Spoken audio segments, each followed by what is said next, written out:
Who should I personality type?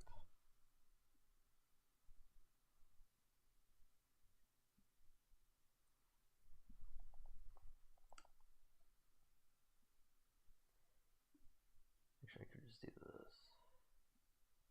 Way easier.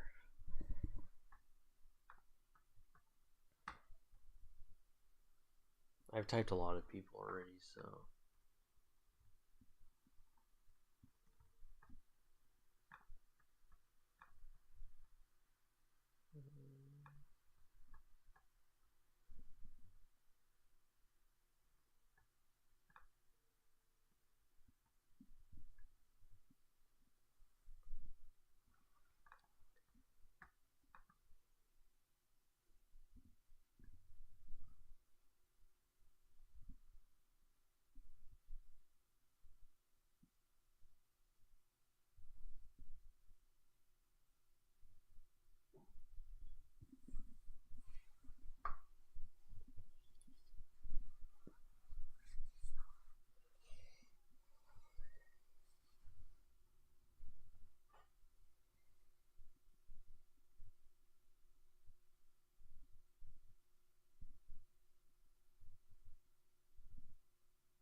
Mm.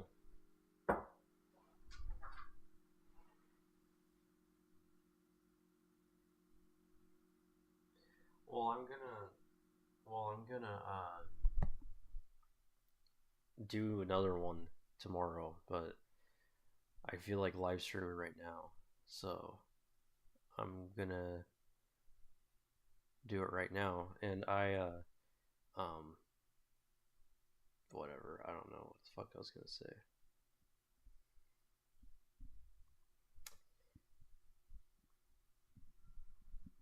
Oh, yeah, I could do this. For now, I'll show people I've typed. So, got ENFP, Nick Fuentes, Susan Atkins, David Cho, Grimes, Charles Manson, Cyber, Tizo Touchdown, Jim Norton, Roland Polanski, Rose McGowan, Aquafina, Mike Matei, Tyler the Creator, Elsa Jean, Pharrell. Do someone you like. Alright, I'll do David Goggins. I'll do David Goggins. So, all right.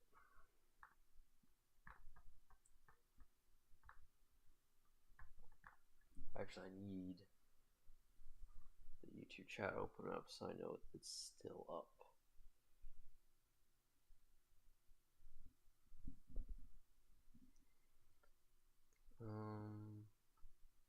Oh yeah, I ignore all that. That's astrology stuff. We need.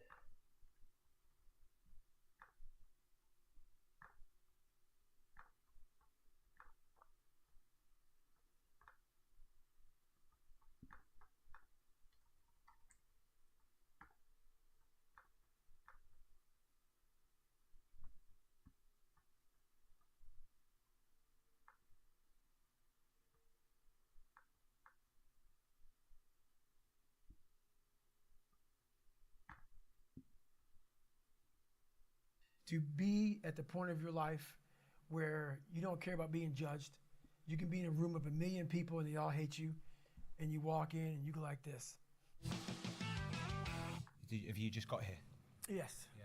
We had some other obligations. Of course, obligations. Yeah. Do you like doing the interview still? Or? No. No. I never did like them. No. No. No. Oh, hopefully this one will be good for you. Oh, they're all good. For, people get something out of them. That's great. Yeah, yeah. Is there anything you? It's TIFE and affiliative. because he thinks it's the most important thing is that people get something out of the videos. He's very audience cautious, and so yeah, FE and affiliation. You particularly don't want to talk about? No, I am. That's the best thing about me, man. I'm open book. Yeah. Wherever the podcast goes is good enough for me. We've sold a million copies of our book in 7 months. Congratulations. Appreciate it. Thank you.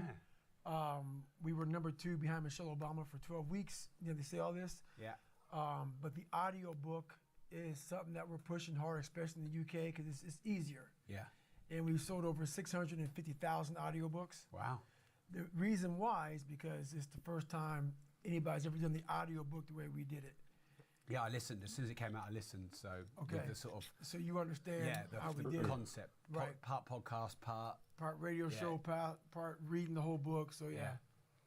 And are you quite heavily involved with the chap who did it with you? You still work with him? Was it just a one-off? It was just a one-off. Yeah. So, you know, trying to find the right ghostwriter is very hard. Yeah. But it's not the ghostwriter, it's you finding your voice. Yeah. So I had to find my voice. I actually wrote 3 of the chapters. Right. So when you give someone the chapters, then they can read it in your voice and say, okay, I get it. Yeah. So it wasn't the ghostwriter's fault to begin with, like the ones I didn't hire. Yeah. It was my fault. Yeah. So. And was there a reason you didn't write it yourself? I was, you know, I'm not a writer. Yeah. Even though I write all my blogs and all my posts and stuff like that, but I want to make sure that it was done. So 99% was me. Yeah. I just want to make sure that it was professional. Mm. So you want to put that nice little touch on the end of it. Yeah. So if I'm going to spend this much time putting the product out there, I want to make sure, since I self-published it, I want to make sure that it was done right. Yeah. Would you ever do one yourself, do you think? It's not like progression. He really cares about the process.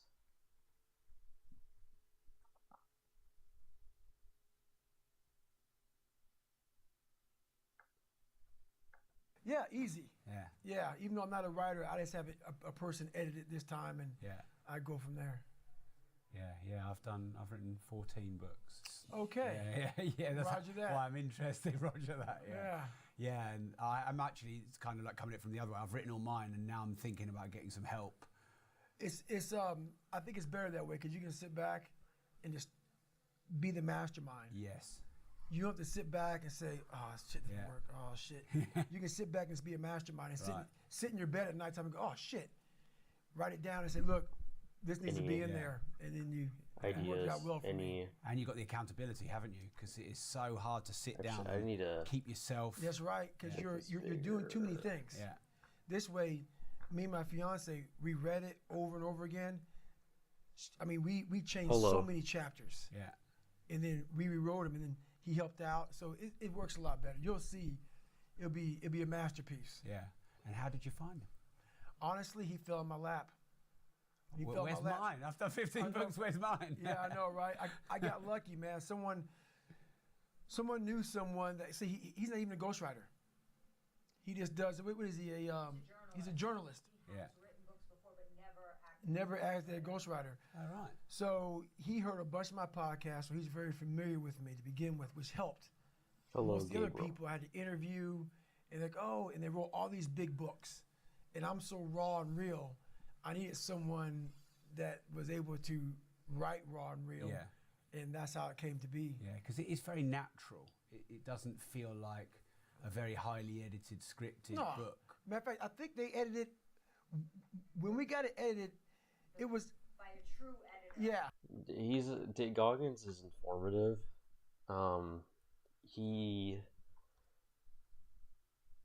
He's a talker. He's got that mouthpiece, and he gives you a lot of extra details and like talks about, so when we wrote this, we this came up and blah blah blah blah blah blah blah blah blah blah blah. He's informative.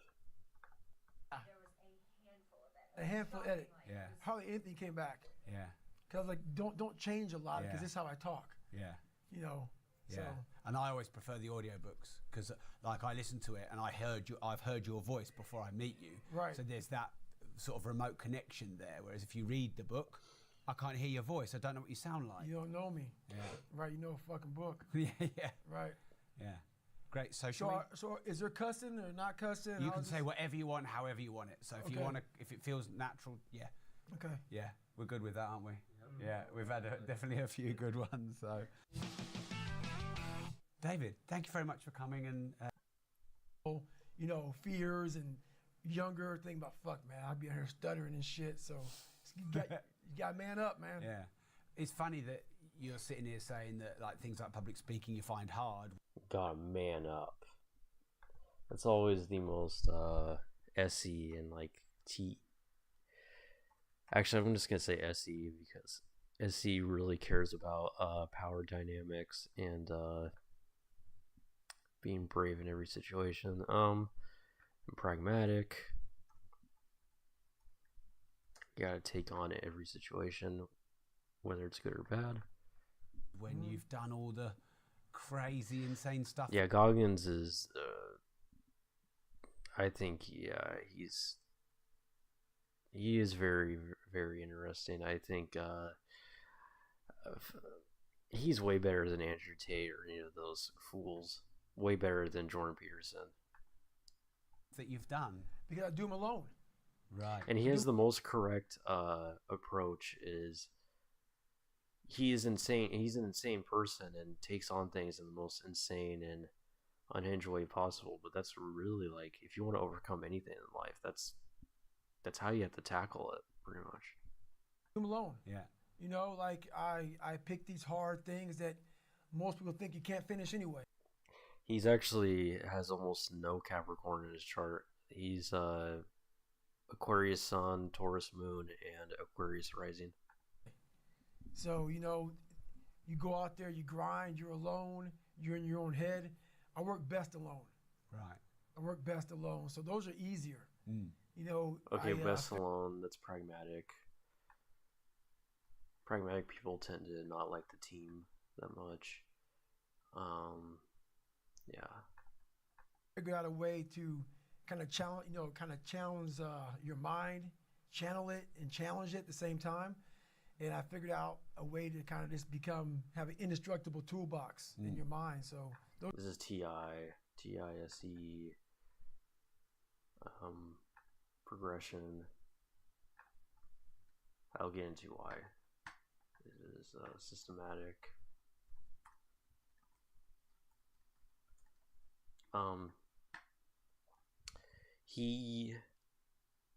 TI because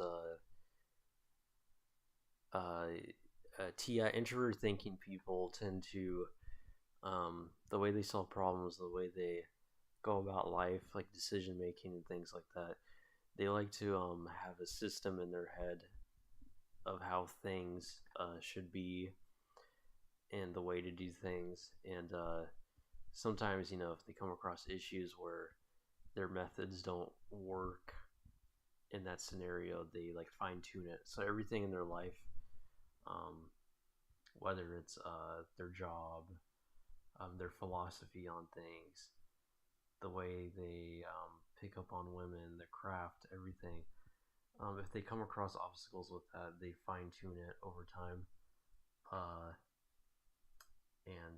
Yeah. Those are easier. Yeah. So. And how are you finding? Tate is way different, but I can see why people compare them. Do you believe in astrophysiology? Are you talking about where you can tell people's astrological sign by their physical appearance? Yes, I do. That's actually a rising sign thing. You can't really with sun and moon signs, it's more of a rising sign. Now I actually have a document. I might do a video sometime where I analyze people, because there's a lot of celebrities where we don't know their rising sign, and I kind of want to see if I can guess people's rising signs just by their physical appearance and stuff. Very public, right? You would say famous. You come to London, which isn't where you live, and you get recognized everywhere. You're speaking in front of 500 people.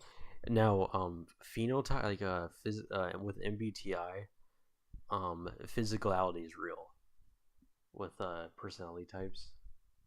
And there's a foodology, which is all about that. Foodology people just type people based on physical appearance, not even like traits or the way they think. Or this is how they appear and talk.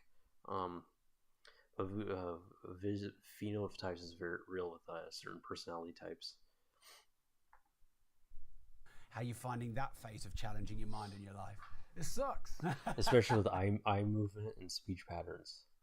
It sucks. I'm gonna be honest with you, man, because but for some reason, you know, I have a gift. I have a gift. It's not a gift of gab. It's just a gift of saying, look, man, I'm vulnerable. I'm very human. I'm not God's Actually, gift. I'm not Superman. twice I'm not Batman. I'm not he's even a Robin. Toolbox metaphor. But I did figure out some things I'm not along Batman. my journey. Any comparison so if to I kept myself introverted things. and closed in, no one would ever, you know, realize, man, that big, hard, tough guy over there, man, you know, he's just some superhuman, and they put a title on scenario. This way, any people are obsessed with scenario play, coming up with random scenarios that don't exist. So I think you're kind of like this paradox, because on the one hand, a lot of people are inspired by you. Right. Your book was big in the UK as well as America when it came out. I mean, I'm big into audiobooks. I listen to hundreds a year, and I listened to yours as soon as it came out. And a lot of people were talking about it, and they were inspired by it, definitely. And they felt like they could be better. What's your rising sign? My rising sign is Cancer. And again, you seem laid back in your manner of speaking. Yeah, I am. No, I'm Cancer rising. I feel like you can tell I'm a water sign. Either sun or rising just by looking at me or hearing me talk. The way I dress. But that's on the one extreme. On the other extreme, you do superhuman stuff. Right. You do thousands of press-ups. You run hundreds of miles. Right. So I'm kind of like preparing for this interview. I'm like, on the one hand, he's superhuman. On the one hand, everyone can relate to him. Right. So do you see what I understand what I'm trying to say? Oh yeah, I get it. It's tough. Yeah. But so I had a starting point. And the starting point was this Progression. very scared, immature, fragile kid. But through figuring out this fragile kid, I found out, well, shit. Through all this fucking introvert muck feeling and shit, and introvert sensing. this can come out the other end. Sensitivities, bringing up the past, which is introvert sensing. Miles and miles and miles at a time. But we all have these abilities, not just to run, giving and extra pull-ups, info as usual. but these abilities that once we go back into our dark holes, once a week, that a lot of us have. A lot of us come from comparison, insecurities, past. a lot of issues. But I would say affiliative too, because he's talking about other people's problems, helping people. Okay, so he is an NESI user, which would make him INTP, ENTP, INFP, ENFP, ISTJ, ESTJ, ISFJ, ESFJ. So he's one of those types. Yeah, you have a lot of water vibe. Oh, I need to check the Instagram chat. David Goggins.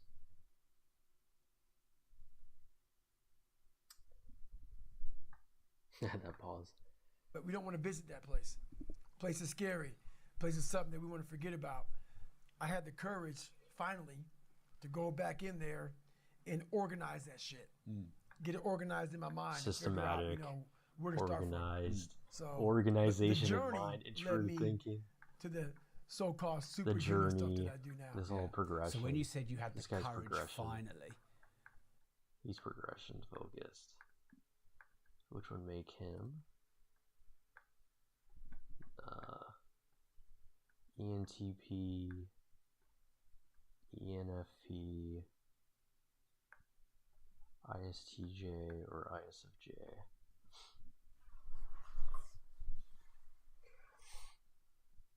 Do you think someone's chart contributes significantly to their personality type? Or do you think it's more of a nature nurture thing? So I think nurture affects the outcome of somebody's chart, I think the overall chart describes somebody's personality. The thing is, though, you need more than the sun, moon, and rising sign. I think Mercury is extremely important to somebody's personality. Like my chart, pretty much like if you just saw my sun, moon, and rising sign, you'd think I'm just like this really introverted, closed off person who is very like realistic thinking and not so much realistic thinking, but like also my chart. If you just look at my sun, moon, rising sign, it suggests I'm like this like super responsible person who likes security and doesn't do much and doesn't go out much and things like this, which is not true. I'm very like chaotic. I'm a very chaotic, bombastic person. Well, that's because I have Mercury in Sagittarius, and so that explains my bombasticness, and I have other things too, but what does finally mean? I was haunted. So we all have these voices haunted. In our head. We like to not listen to them. The one that comforts us and keeps us nice and warm and cuddly and gives us cookies and milk at nighttime and shit. Shrek. We like that voice. That voice, the one we want to always hear, which is why people don't like to listen to me a lot. Some people do, some people don't. Some people the only thing that changes you is being real. People so basically, you know, I had to have the courage to go back in it because nothing was getting done. Mm-hmm. I kept on going to that nice cuddly voice in my head saying, you know what? You don't need to do this. That's too much work, man. You've earned this. You deserve this. And that mentality got me. I will send you my old chart. 297 pounds, fat, out of shape. To me, a loser. To me, making $1,000 a month and making a ton of mistakes. Because mistakes happen on the easy side of life. You take the easy road, the easy path. There's a lot of mistakes over there. The hard journey, you don't make too many mistakes over here because it's too hard. You don't want to repeat it. Mm. So it's challenging. And would you say you've built this almost like sadistic quality where you almost enjoy the pain? I don't enjoy it. It's necessary. Yeah. It's necessary. That's introvert feeling, extrovert thinking. It's necessary. Extrovert thinking, people have to do. That's pragmatic. Embracing the pain. Pragmatic people embrace. They thrive in chaos and learning from mistakes and things. So every morning I wake up, it's not just about working out, but for me, working out has been a very big part of my mental growth. So for me, if I am not challenging myself every day, and I swear to God, people will not believe it, I was over almost 300 pounds twice in my life. A person that does that twice in his life does not enjoy cardiovascular activity, okay? Yeah. So people can put anything they want to in their head. I did realize one thing. The things I don't enjoy that I still do, that's where growth is at. Mm. And that's, for me, the only place growth is at is in that very uncomfortable, in that uncomfortable zone. Yeah. So I have to visit it every single day. Mm.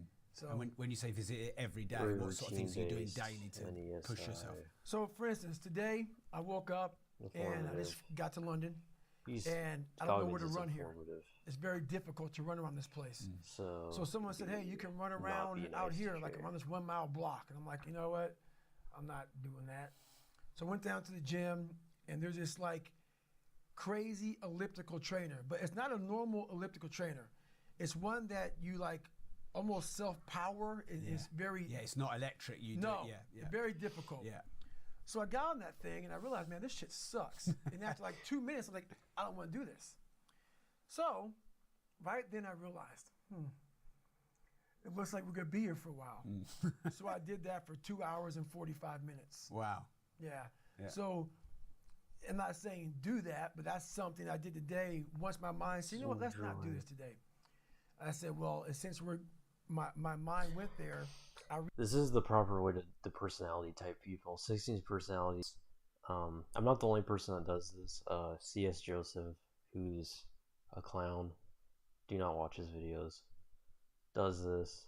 The best personality typer on YouTube currently is Mongolian Mindset. We pretty much agree on everything. I've been personality typed by him. There was a video, but it hasn't came out yet. We recorded like 2 months ago, but he typed me as ENTP. He's the best.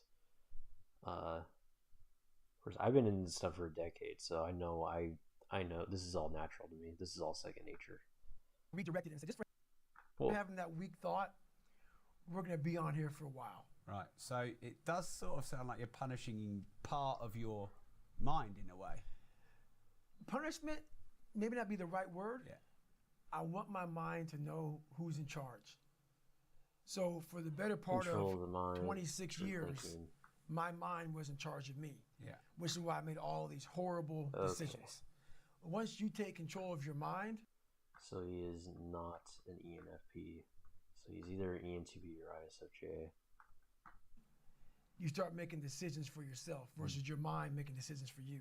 Right. And do you have any routines or particular habits that help you do that? Because it almost sounds like you've got an unconscious voice. Right. And then you, the conscious David, comes in and sort of overpowers him almost. Right. We all do. Yeah. We all have these two voices. For me, my routine is every night I stretch out. And I stretch out for 2 or 3 hours every single night without fail. Systematic. And while I'm stretching out, I'm thinking about my plan for the next day. And I'm thinking about all these different obstacles that may come up. So basically, a lot of us aren't prepared for life. We get up willy-nilly and just hope life is going to happen. It is going to happen, but it's going to happen with a prepared mind or an unprepared mind. Most people attack life with an unprepared mind. What I do is I try to account for all things that could happen, might happen, probably will happen, and then the unknowns. Any so basically, I can't account for everything, but I do know there could be some things that come up in life that you need to be ready for.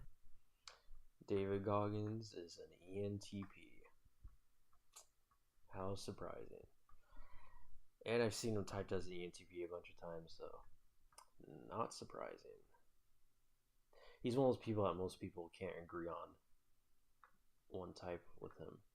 But I've seen him type as ENTP, so let's go on the ENTP list. I think David Goggins is a Ford Rank 3, I think. So in between Vincent Gallo and Ash Montoya. Yep. All right.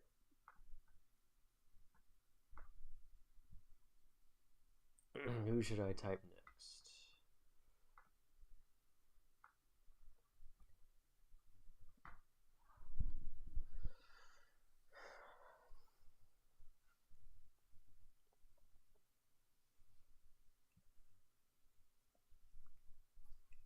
It's funny how all the people I ended up being influenced by or liking are ENTPs. Just so happens.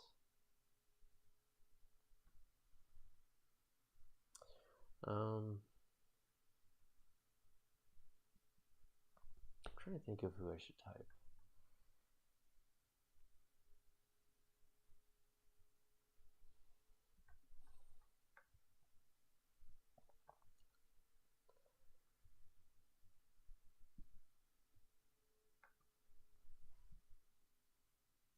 Okay, I'll on that. Because I've typed everybody at this point.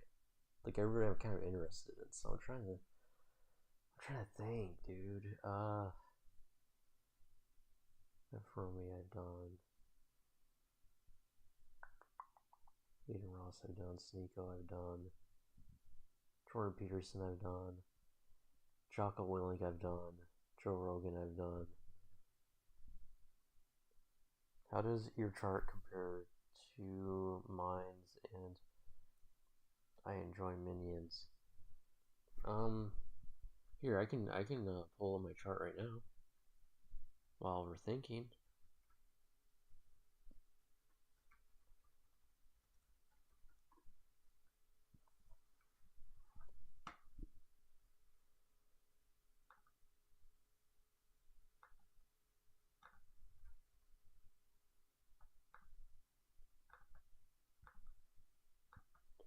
have looked at other people's charts that I know.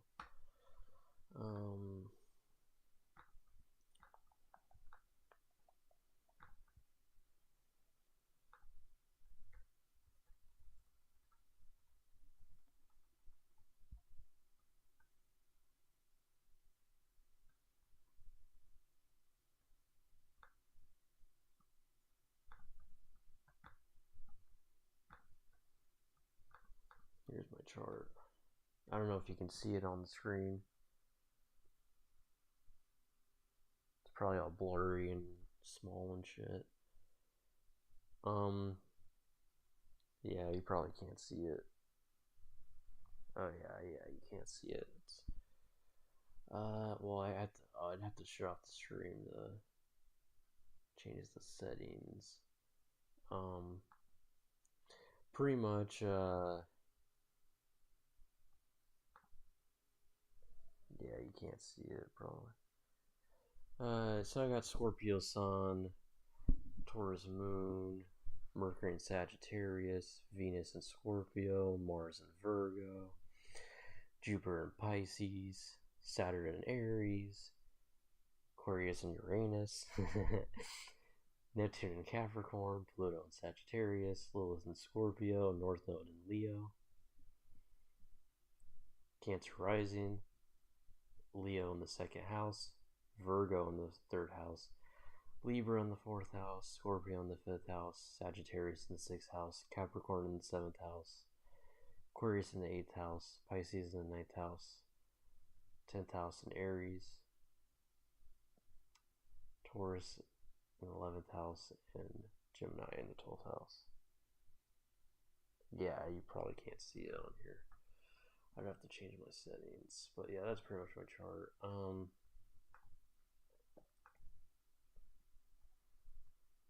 I don't know. I didn't even look at your chart, honestly.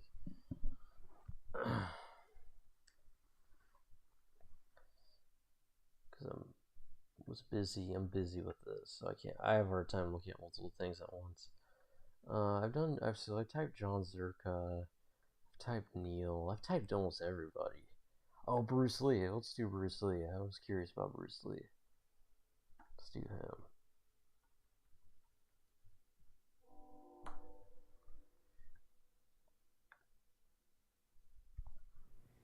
This is the Pierre Burton Show. Bruce Lee, Mandarin Superstar, production 1892, recording December 9th, 1971, in Hong Kong.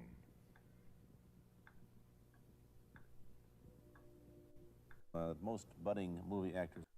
To James Garner, Mandarin. And here's Pierre. Well, how can you play in Mandarin movies if you don't even speak Mandarin? How do you do that? Well, first of all, I speak only Cantonese. Yeah. So, I mean, there is quite a difference as far as pronunciation and things like that go. So somebody else's voice is used, right? Definitely. You just make the words. Doesn't that sound strange when you go to the movies, especially in Hong Kong, in your own town, and you see yourself with somebody else's voice? Well, not really, you see, because most of the Mandarin picture done here are dubbed anyway. They're dubbed anyway? Anyway. I mean, disregard. I mean, they shoot without sound. So it doesn't, make any difference. Your lips never quite make the right words, do they? Yeah, well, that's where the difficulty lies, you see. I mean, in order to, because the Cantonese have a different way of saying things, different from the Mandarin. Yeah. So I have to find, like, something similar to that and keep a kind of a feeling going behind that. Something that matching the Mandarin deal. Like the Does old it silent sound complicated? days. Like the old silent days. But I gather in the movies made here, the dialogue is pretty stilted anyway. Yeah, I agree with you. I mean, see, to me, a motion picture is motion. Yeah. I mean, you got to keep the dialogue down to the minimum. Did you look at many Mandarin movies before you started playing in the first one? Yes. What did you think of them when you saw them? Started thinking, Quality-wise, I mean, I have to admit that it's not quite up to the standard. However, the standard it is growing, and it is getting higher and higher and going toward that standard, than what I would term quality. They say the secret of your success in that movie, The Big Boss, which was such a success, you rocketed you to stardom in Asia, was that you did your own fighting. TE, extra thinking people are all about standards and efficiency and things like that. As an expert in the various martial arts in China, what did you think of the fighting that you saw in the movies that you studied before you became a star? Well, I mean, definitely in the beginning, I had no intention or whatsoever that what I was practicing and what I'm still practicing now would lead to this to begin with. But martial art has a very... Progression people, everything's always kind of a mistake in their life. Everything happens accidentally.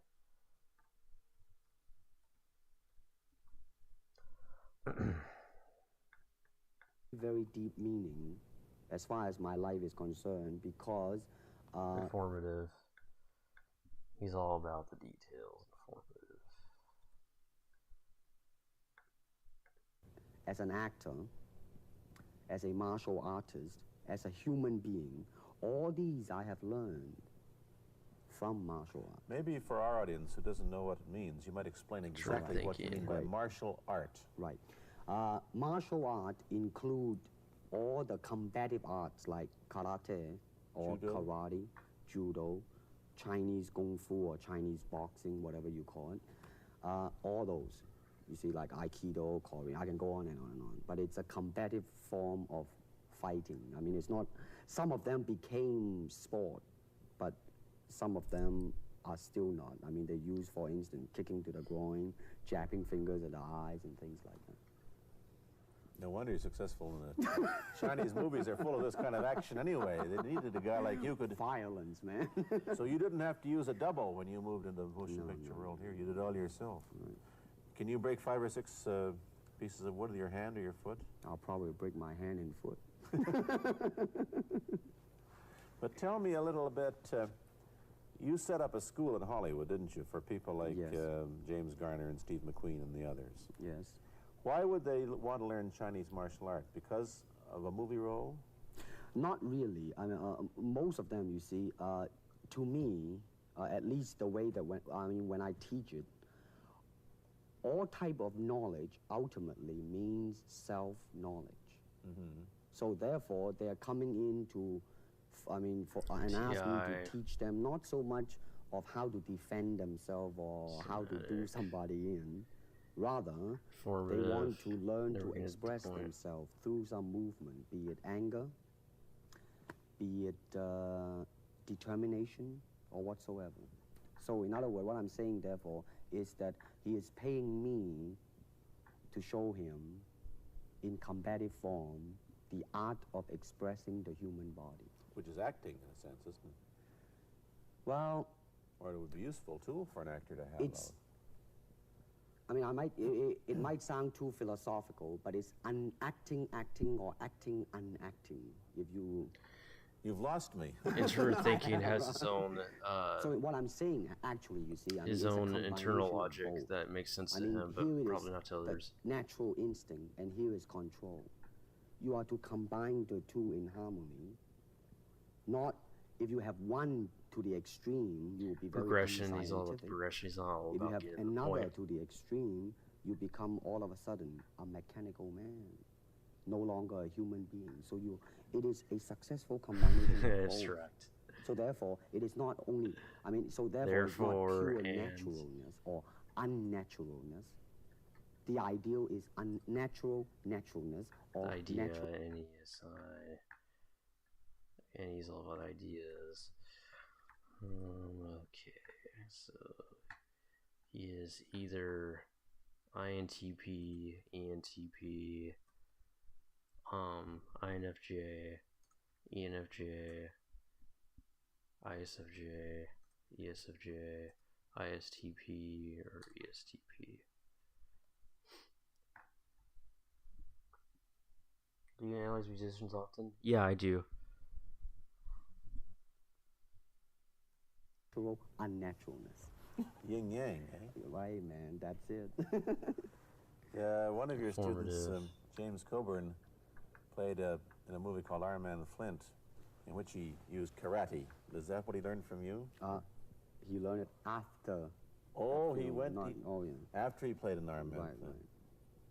You see, actually, I do not teach, karate because I do not believe in styles anymore. I mean, I do not believe that there is such thing as like Chinese way of fighting or the Japanese way of fighting or whatever way of fighting. Because unless human beings have 3 arms and 4 legs, we will have a different form of fighting. Abstract.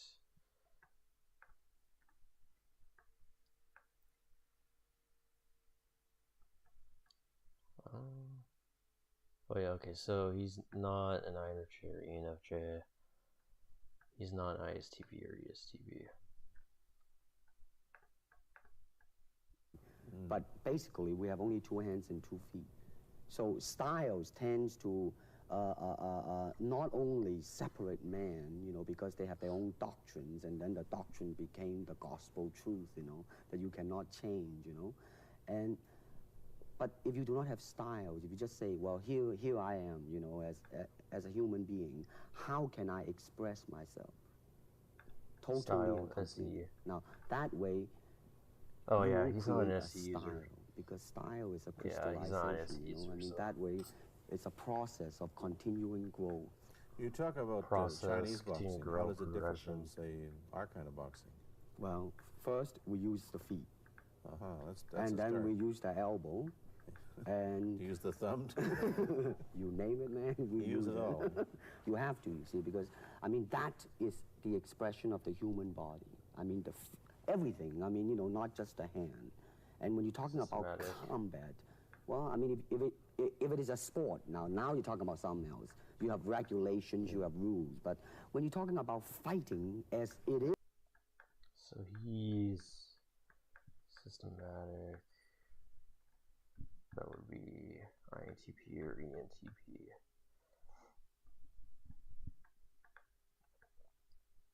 So obviously abstract. I think there's a winner here. Real fighting. Well then, baby, you better train every part of your body. And when you do punch, now I'm leaning forward a little bit, hoping not to hurt any camera angle. I mean, you gotta put the whole hip into it and snap it and get all your energy in there and make this into a weapon. I don't want to tangle you in any dark that right now. You came at me pretty fast there. What is the difference between Chinese boxing and what we see these young men doing at 8 o'clock every morning on the rooftops in the parks called shadow boxing, which they're always... Well, actually, you see, that is part of Chinese boxing. It is. There are so many schools. Everybody here seems to be, you know, going like this all the time. Well, that's good. I'm very glad. I'm very glad to see that, because at least somebody is caring for their own body, right? Yeah. I mean, that's a good sign. Well, it's a kind of a slow form of exercise, which is called Tai Chi Chuan. I'm speaking Mandarin just now. Yeah. Cantonese, Tai Chi Kun, okay? I see. And it's more of an exercise for the elderly, not so much for the young. Give me a demonstration. Show me. Can you do a little bit of it? Just so I mean, hand-wise, it's very slow. Oh, is it? And you push it out, but all the time you are keeping the continuity going. Bending, stretching, everything. You know, suppose, you know, I mean, you just keep it moving. It's like a ballet dancer there. Yeah, it is. I mean, to them, you see, the idea is running water never grows stale. So you got to just keep on flowing. Of all your students, famous, James Garner, Steve McQueen, Lee Marvin, James Coburn, Roman Polanski, which was the best? Who? Ooh. Yeah. Roman Polanski is an ENFP, by the way. Adapted best to this oriental form of exercise and defense? Well, depending, okay? Now, as a fighter, Steve McQueen, now, he is good in that department because that son of a gun got the toughness in him. Yeah. I mean, see it on the screen. I mean, he would say, all right, baby, here I am, man. People say Bruce Lee is a total S user. This guy is such an NE user. Just listen to the way he's talking, his mannerisms, I always suspected he was an NE user. I never really bought that he was a ISTP or ESTP. I never bought that. And he'll do it. Yeah.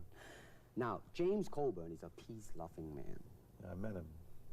right? I mean, you've met him. I mean, he's really, really nice. I mean, super mellow and all that. I mean, you know, I mean, now he appreciates the philosophical part of it.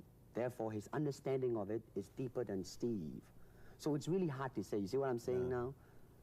I see. I mean, it's different. So that's, I mean, depending on what you see in it. Interesting that we don't, in our world, and haven't since the days of the Greeks who did, combine philosophy and art with sport.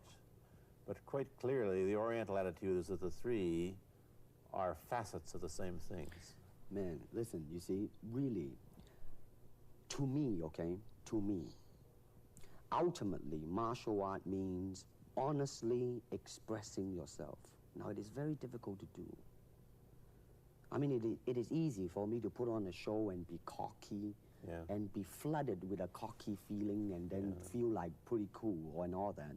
Or I can make all kinds of phony things, you see what I mean, blinded by it. Or I can show you some really fancy movement.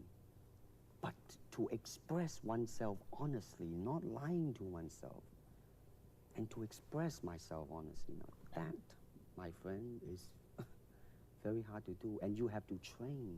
You have to keep your reflexes so that when you want it, it's there. When you want to move, you're moving. And when you move, you are determined to move. Not taking 1 inch, not anything less than that. If I want to punch, I'm going to do it, man, and I'm going to do it, you see. So, I mean, so that is the type of thing you have to train yourself into it, to become one with the, you think? Yeah, this is very un-Western, this attitude. I want to ask you about your movie and TV career. His progression, he's going to bring up in a bit, be formless like water, be with the flow. Types that are obsessed with being in the flow, the moment, not care what happens in the future, the outcomes. He's not an outcome type, he's a progression type. So that would make him an ENTP. Bruce Lee is an ENTP. Man, ENTP Central tonight. I think he's an 8-wing 9. ENTP.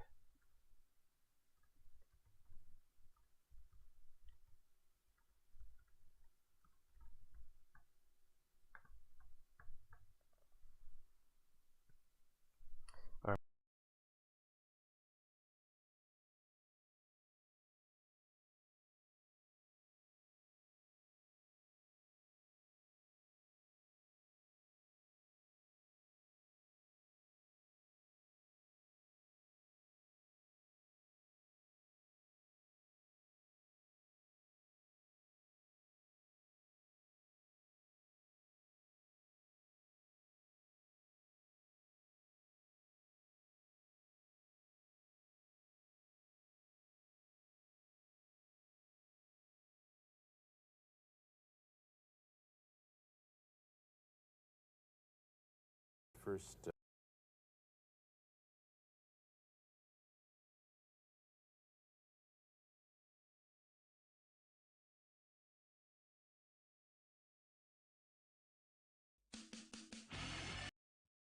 Yeah.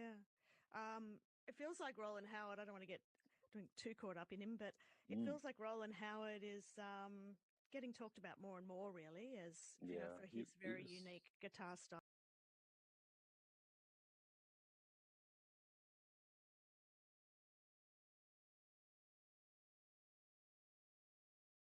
Testing. Can you hear me now? Can you hear me now? Can you hear me now? Can you hear me now? Can you hear me now? Can you hear me now? Okay. Alright, who should I type? Which musician should I type? Yeah. Let's do a different one. So it's easier for me to train. What have you been up to lately? What's the day to day, and when you're not on tour, what's like the average Kevin Shields day? Can you hear? Can you hear the video fine? The video I'm watching. Yeah. So where is the studio like? Is it like from Pakistan. He's in Camden. It's like a space with a big box. It had a little load of space in it. These aren't very good interviews. Kind of sloppy.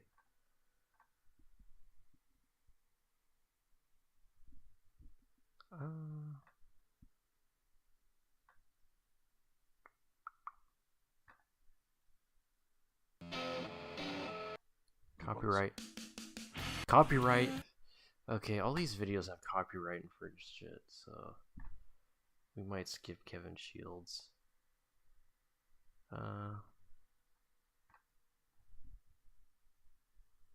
Who's somebody I should type? Musician, or it could just be anybody too.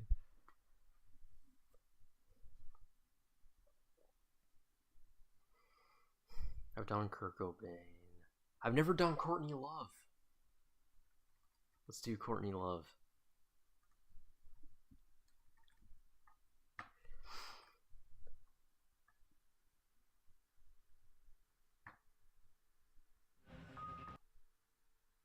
Get it. I'm the last. Yeah. Long night. What time did you get up this morning? I didn't sleep. Ian Curtis. I'll do Ian Curtis. So you're still just coasting on coffee. Little coasting on coffee, yeah. Okay. I'll do Ian Curtis after really this. like the album, Nobody's Daughter. Very powerful. Another great Courtney Love album. And I get the sense of this one It's that a whole record. it is Direct. She off the bat, very direct person.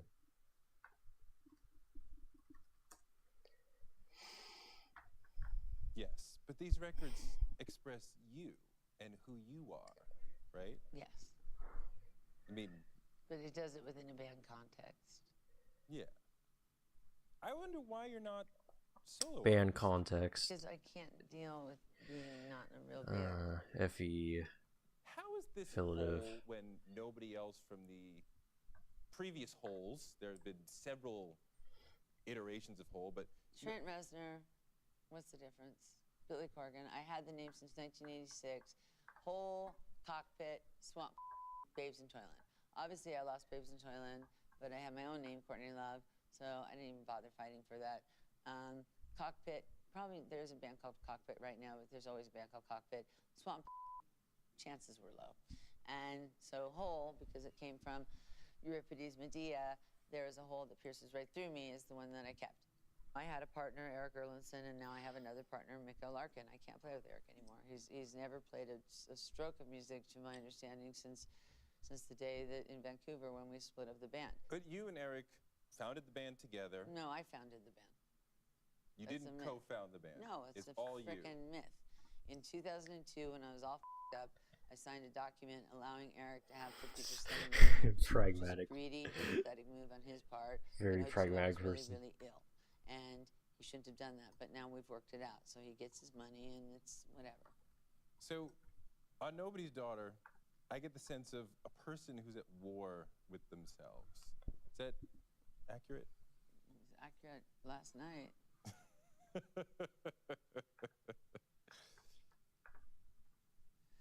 Correct. Yeah, I mean, I don't know. It's sort of like two energies are just like going like that. Abstract.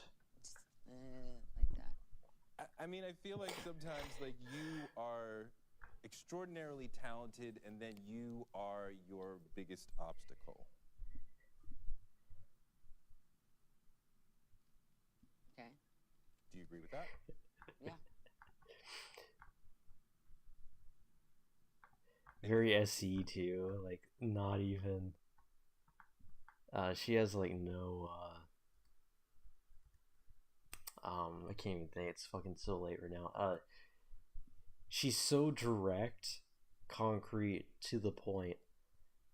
Like she doesn't like think. She doesn't. When somebody asks her a question, she doesn't think about it for a little bit. Well, actually, so, blah blah blah blah blah. She's very direct to the point, concise, no bullshit, says whatever is on her mind. Very direct person. Which would make her INTJ, ENTJ, INFJ, ENFJ, ISTJ, ESTJ, or ISTP or ESTP.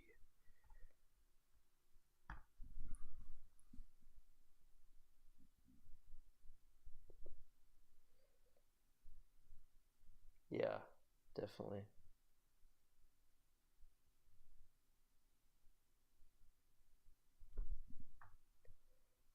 You have this talent and you have this will to push forward no matter what, and then you throw yourself in your own way. Yeah. Are you in control of yourself? Very much so. Ooh. I mean, the person who I get from reading and listening SE, to Nobody's SE's Daughter all about seems control. like, you know, you have forces that lead you into deep holes, and then you have, you know, soul-wrenching, difficult situations, and then you also have this determination to win and to get out of those holes. Yeah, I think betting against me is probably not a good move, just because I tend to get what I want. Get what I want, Most SE, of the exercise, time, I mean, pragmatic, I do. both sorts of pragmatic. I'm not the person who should count out, you know. And I've proven myself that I can stand back up again too many times. Stand up, oh my god. Exercise, sensing, pragmatic. Holy shit. Okay, so INFJ, ENFJ's out. I see ESTJ's out. So I'm down to INTJ, ENTJ, ISTP, ESTP. Also, I get what I want. Yeah. So,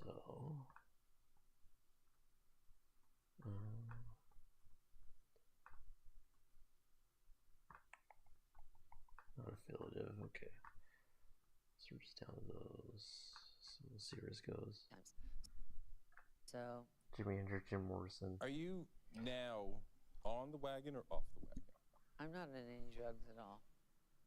How long have you been sober? 8 years. No, not 8 years. 7 years. I mean, it was like, you know, do it or die. You know, I mean, I'm a survivalist, if nothing else. Yeah, you're making this album in rehab in California in a place where you can't make noise. Yeah, that sucked. Some of it. Never Go Hungry came from there. Pacific Coast Highway came from there. Pacific Coast Highway, you say, I'm overwhelmed and undersexed, I'm overwrought and so disgraced, and too ashamed to show my face. What do you mean? Well, on this record, I actually ran into the woman in Vegas who was standing there the night that I walked away from this guy, and said to her, you know what, I'm not f***ing anyone for like until this record's over. And I did a Morrissey, clear and objective I became outcome. By choice, celibate for almost 5 years, which was bananas. It wasn't as bananas as not being celibate, though. That has problems too. But I definitely, you know, needed all of my energy to put into this record, like all of it. I mean, and that stuff can be really distracting. Sex and love and the love part, especially. But how difficult is it? Kurt Cobain was an INFP, so we all know who is the dominant one in this relationship. To be celibate for 5 years. It was weird because I ended up with no drugs involved. I'm about 5'11", and I ended up at about 101 pounds from the energy of the record. I mean, like, Billy Corgan was a big part of making this record, and then there's the whole sort of, seems like the relationship sort of flames up. Well, that's him, you know. Billy is mercurial, to say the least. But you are too. Not really, not like he is. I'm a pretty stable person. I mean, I'm steady as a rock. Very clear point. Yeah. I mean, I can be counted on to show up. I can be counted on to be loyal. I can be counted on to be honorable. I'm an incredibly stable person. Extrovert thinking. Were you always? Yeah.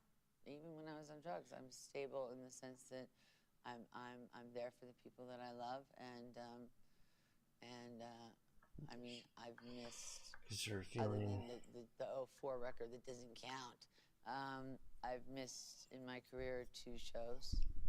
Can I have my coffee real quick? What is extra thinking? Extra thinking people, especially really high TE people, well, mostly TE DOMs, like ENTJs and ESTJs, they will command the room. They're like, give me a coffee. Will you do this for me? This is so TE.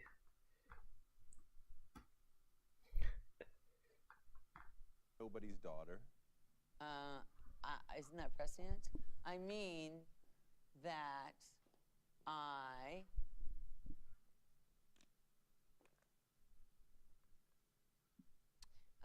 I am not anybody's daughter. My mother was nobody's daughter. She was adopted.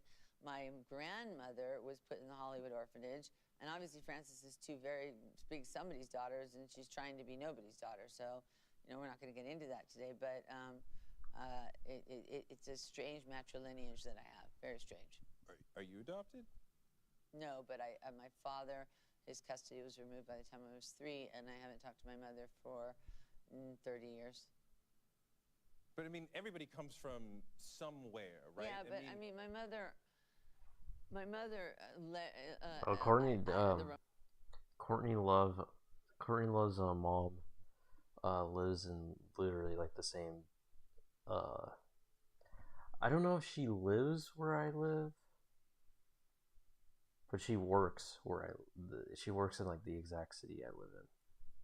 Not the exact city I live in, but a city next to the city I live. She works at a city that's next to where I live. But if that makes sense. Romantic version would be that I survived the abortion attempt, but she went down to but I'm sure that's not true. She went to Tijuana to get an abortion, and I was Actually, I'm really glad you brought Jim Morrison, Gabriel, because I actually do want to type Jim Morrison. What's the word? Ill-conceived. I was a very not happy accident.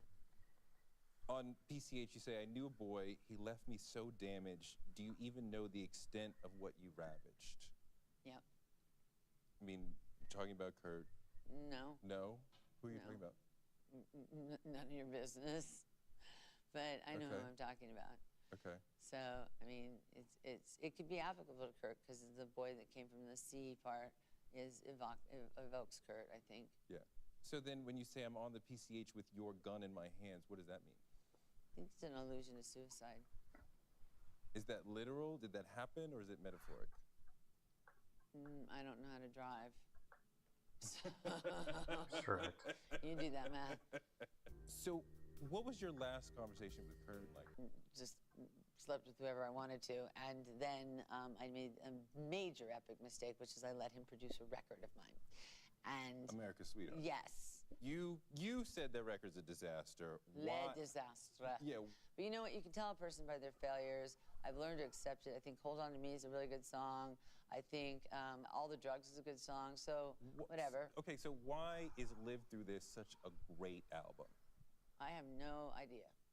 I mean, everything has to go right for you to create a great album, and I think this record is the best record I've ever made.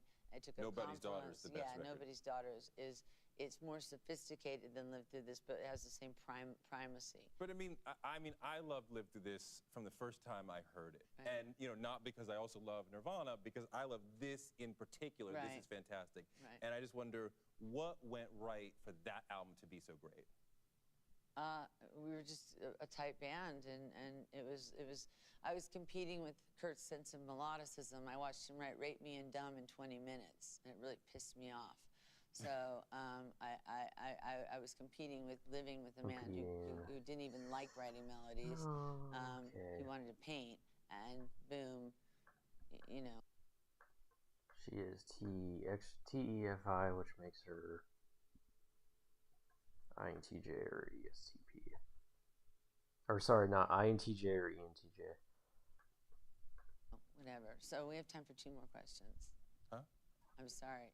Okay, I know when Live Through This came out, you had a ton of respect No, I had a lot of people saying that Kurt had written songs on there, and if he had, I'd have been proud to say it, but he just didn't. You know, I'm not embarrassed that Billy co-wrote some songs on that. She's also very initiative. Just clarity on that. What was Kurt's part in Live Through This? Nothing. Nothing. No. He came to visit. I forgot to write down initiative.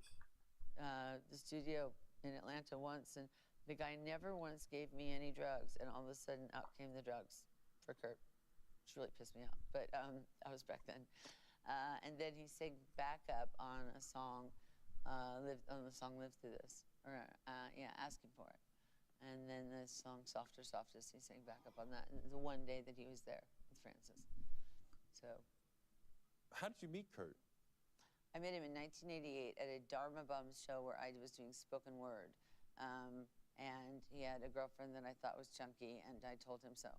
And he wrestled me, which was cute. He wrestled you? Yeah, he wrestled me on a beer-soaked floor. What was Kurt like around the house? Away from the stardom? A pig, but a very adorable pig.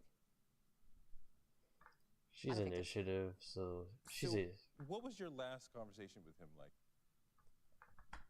She's an ENTJ. Courtney loves an ENTJ.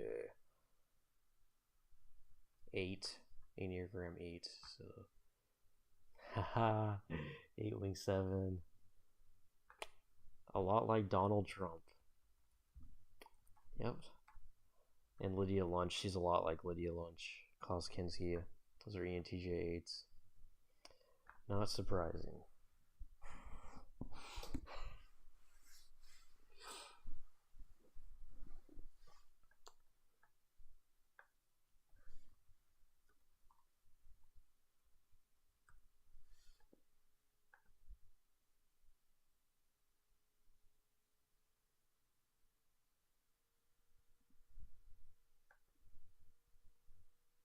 Jim, what do young people worship today? What do they believe? What do they hang on to? What do they hope for? I can't speak for young people, but probably a guess would be the same things they've always celebrated, just kind of a joy of existence, self-discovery, freedom, that kind of thing. Well, there's always been a generation gap in every age, but the gap now seems to be much more of a definite cleavage. Young people today seem to feel and think differently. What do you think has brought this about? Well, possibly it could have a strictly sociological basis. It could be the so-called generation gap could be a result of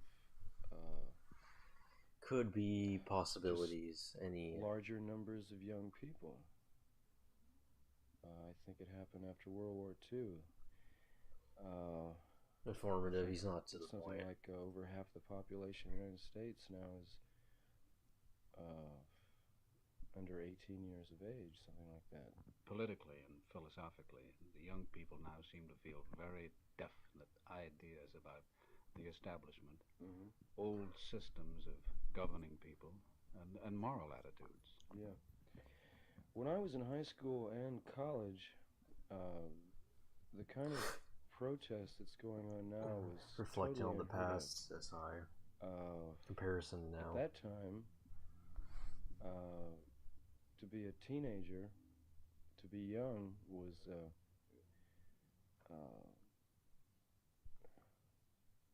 really nothing. It was kind of a limbo state. And I think it's amazing just in the last 5 years what's happened is young people have come increasingly aware of the power and the influence that they have as a group. It's really amazing. Does it surprise you that there is so much revolt on the campuses of this country against progression focused? It really surprises me because, as I said before, also a lot of progression people, when they talk about things or analyze things, they always talk about the timeline of things, how things changed and everything, and outcome people are, when they're explaining something, they aren't as focused on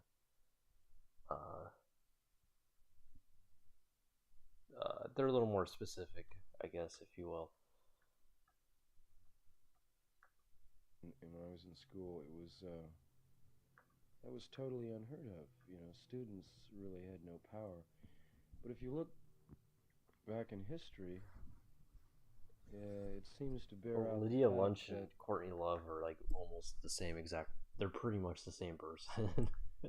every revolution has started with students and spread to workers. Formative. And I'm not predicting there's going to be a drastic he's turnover in this country, but Jim Morrison's informative. All the indications.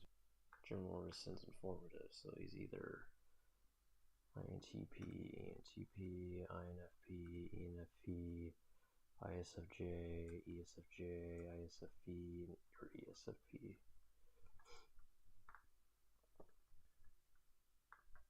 There. Life does seem to become more and more involved and complex. You know, we're becoming computerized and dehumanized in that process. That bugs me. I wonder how it bothers you and your generation. There does seem to be a trend toward a return to a kind of primitive outlook on life, a more tribal attitude, and I think it's a natural reaction to NISE. Industrialization. Focus on the progression of, but in essence, for intuition, focus on the progression and timeline of things. It's kind of naive because I think the future is. I think he's a TI user. Listen to him talk. He's very, he's very slow with his words a lot and thought. FITE people are more to the point. They have really strong opinions on things. And objective, they're very clear. Going to become like Courtney Love's a TEFI user, so it's very clear to the point. Increasingly mechanized. Jim Morrison's very much the polar opposite. Courtney Love, lots of maybes. All Courtney's very absolutist, black and white thinking, object their speech absolutely. Computerized, as you call it, and I don't think there's any turning back. It's just figuring out a way to survive and thrive in that kind of society. I don't think there's any chance of going back. And look at it this way too. Look at it this way. Possibility is abstract. The hippie lifestyle TI is really a middle class phenomenon. FE. And it could not exist in any other society except ours. Progression. There's such an incredible surface. He's progression, so that would make him ENTP, ENFP, ISFJ, or ESFP. Bit of he also bounces around a lot. NE's bounces around a lot. NI does not.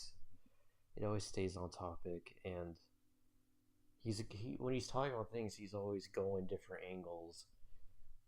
Boom, boom, boom. Hippies, school, blah, blah, blah. Like Courtney Love's NI. It's very linear. Everything's to the point. She doesn't really go off topic and tangents. So, NE, which would make him an ENTP, ENFP, or ISFJ.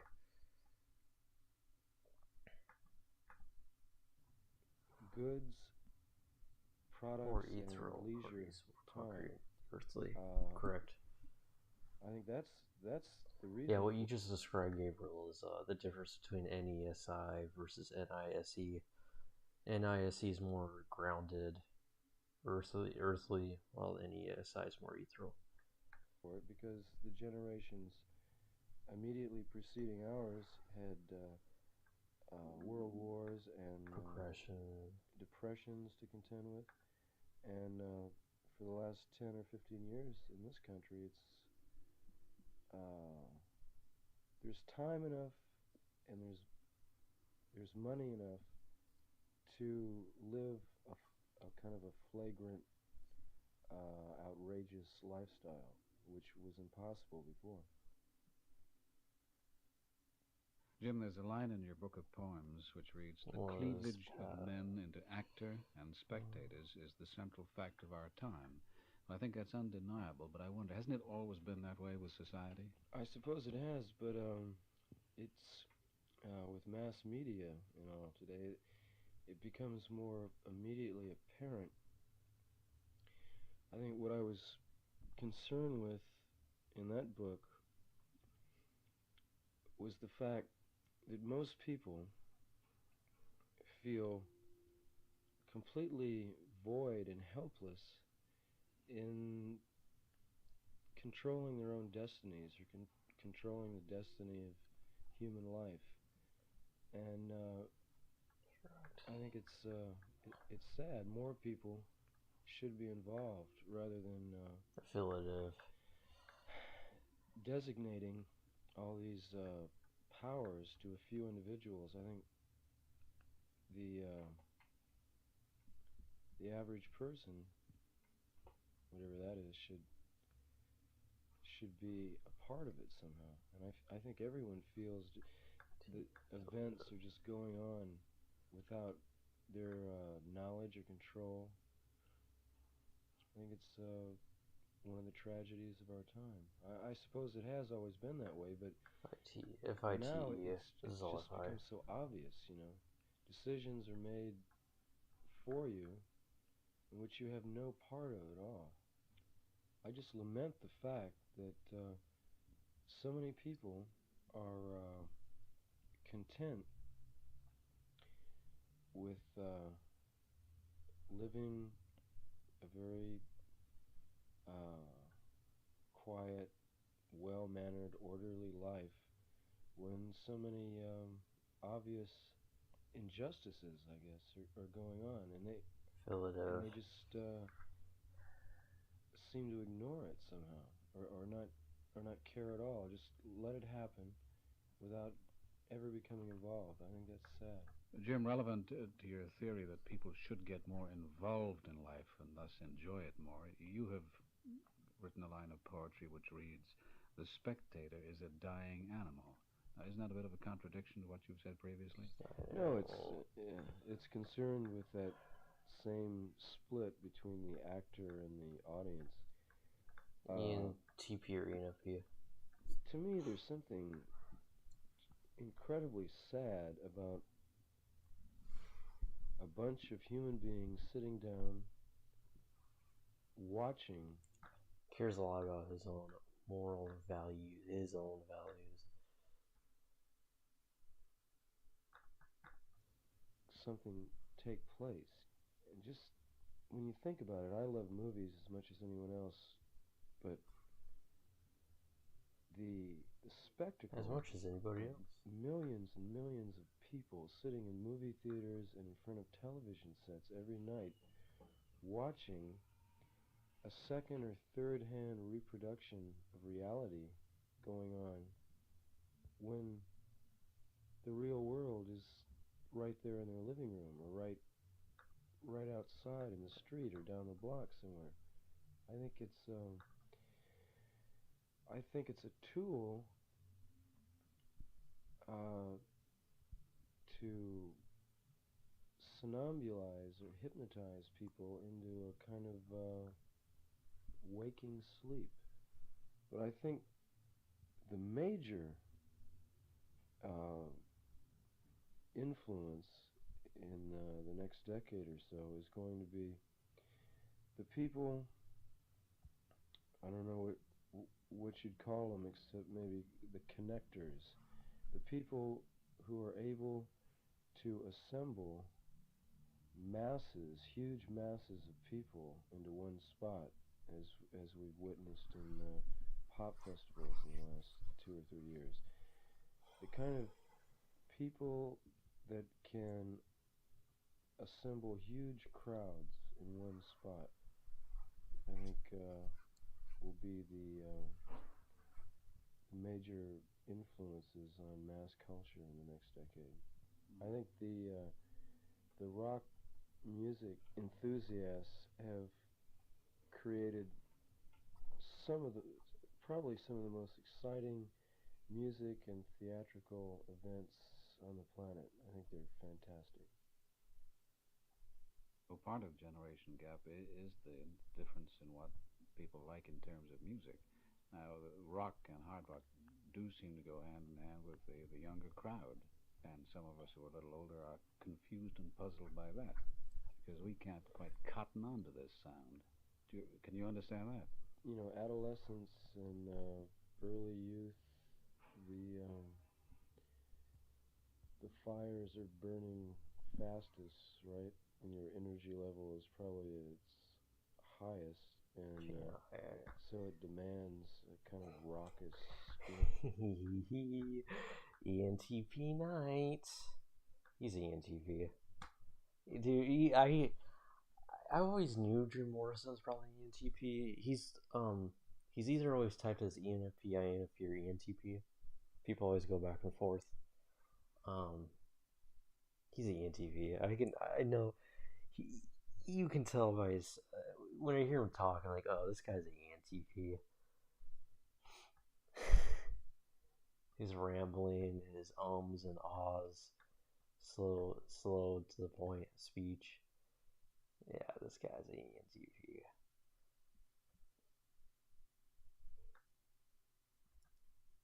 Oh shit. Actually, I have it.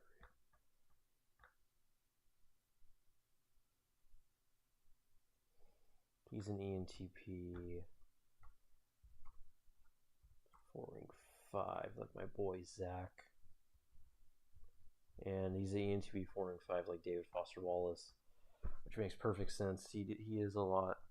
I do see similarities with those three.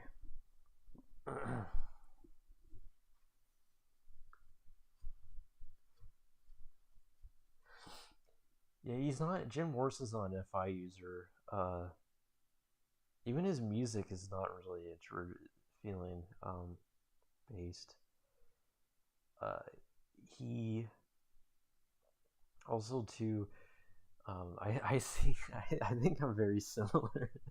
I see myself in Jim Morrison, the way we talk, and also his lifestyle. We live pretty much the same. I don't do drugs, but we do. Or as in, I'm not an active drug user, but we have a lot of the similar lifestyle. Kind of, we live the same similar type of lifestyle, sort of.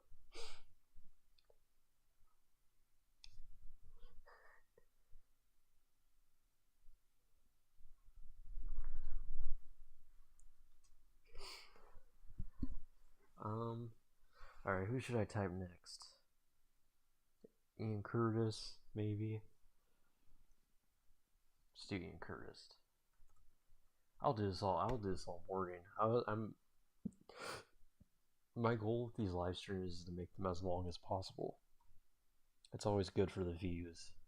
Always good. And for the grind.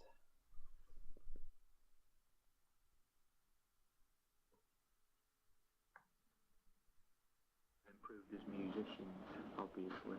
So from when we started, we'd play all really. Burning the guitar. I don't even know if there's a good call room. Maybe for a few months. It's pretty short. What's the paper sleeve? We stuck that. We'd like to. I know someone who works in a record shop where I live. There's copyright infringed music.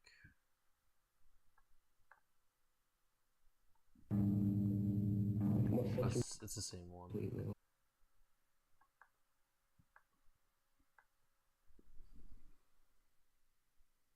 Who should I type? I don't think Ian Curtis would be a good idea. Also, the videos are too short.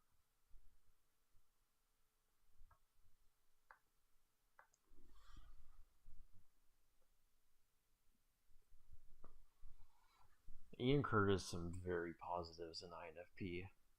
I think most people agree with that anyways, so.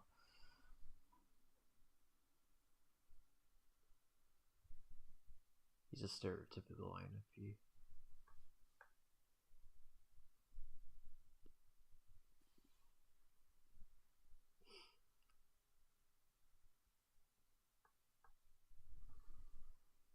Who should I type?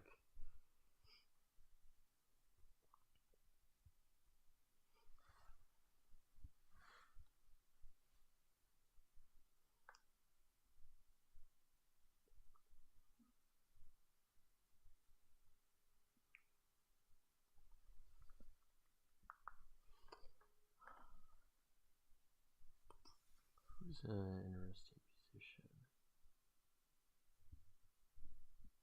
Jim Morrison, Don Bruce Lee. I'm trying to think of people I've never typed before.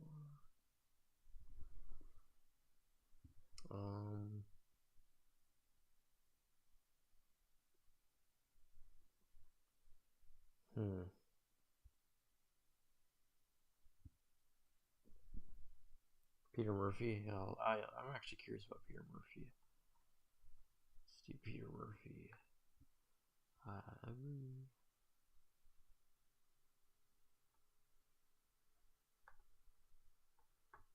Are you for, you know, they're starting to flop and, you know, come starting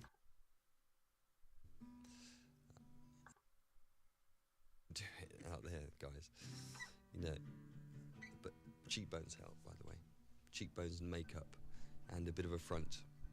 So anyhow, this is your first Freeform show you've been on? Yes, it is.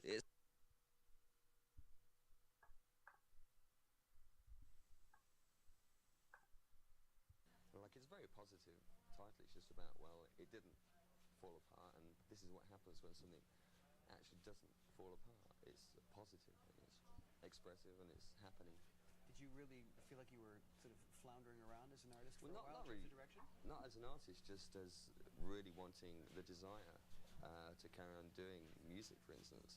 I Desire. felt just unsure as to whether I could really experience as vital, like a creative life, like as I did in Bauhaus. Like I think. You have two. God, I look white. Sorry. No, you look great. You have SC extrovert sensing, distracted by his own looks. That's an SC thing. And Ivo, what are their roles in making the recording? Well, Howard is really giving to me in that he interprets my ideas. I hear melodies all the time, and like I can't necessarily play them technically. So he will actually transpose ideas down. Like I'll say la la la la la, you know, like I want this in strings. Informative. Like I want Ivo, like I want this to be like this. Like I describe it as like an overall feel, and give the atmosphere, and describe it in like a literal sense, and try to put. FI users are really good at trying to do it all myself. pinning down a specific feeling and building off of that. It's my limitations, and therefore to use other people to help me. Likes teaming up with people, affiliative. Sonically, it's such a beautiful recording. Ideas, man. Phenomenal. Do you take a fairly playful approach to finding those sounds and putting them together? Yeah, that's important, I think. Rather than taking it too seriously, choosing Ivo was really mainly to do with that. I really like his own stuff.